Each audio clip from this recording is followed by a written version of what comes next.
Hello everyone, कैसे हैं आप सब लोग। और मैं ये किताब पढ़ रही थी थिंक एंड ग्रो रिच, और मैं इसमें से ना आपको एक बहुत अच्छी चीज समझाना चाहती हूँ, आप लोगों के साथ शेयर करना चाहती हूँ, तो सो बी विथ मी।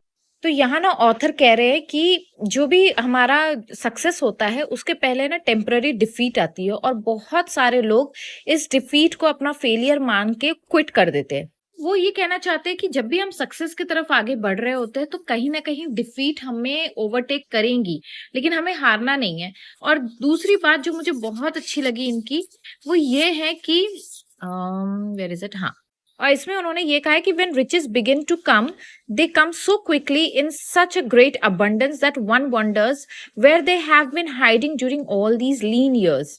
और जब पैसा या सक्सेस आने लगेंगी तो वो इतनी ज्यादा आएंगी, इतने अमाउंट में आएंगी, जैसे हम कहते हैं ना छप्पर फाड़ के आती है, तो वो एक्चुअली में होता है, वो नेचर है अबंडेंस का। और वो ये कहना चाहते हैं कि जो कुछ भी रिचनेस है या जो कुछ भी अबंडेंस है वो स्टार्ट होता है आपके स्टेट ऑफ माइंड के साथ, आपके थॉट के साथ, कि आपकी थॉट कितनी पावरफुल होती है। ये मैं इस वीडियो के माध्यम से आपको समझाना चाहती हूँ कि जो भी आपकी थॉट है उसको होल्ड करके चलो।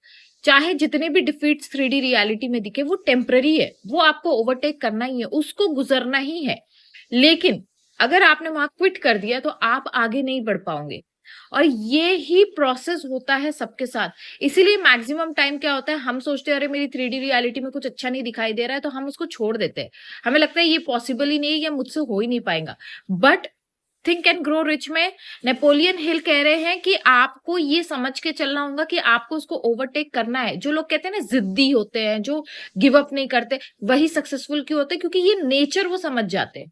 आई होप ये वीडियो आप तक पहुंचे और आपको भी समझ में आए कि किस तरीके से आप अपनी लाइफ में सक्सेस अट्रैक्ट कर सके।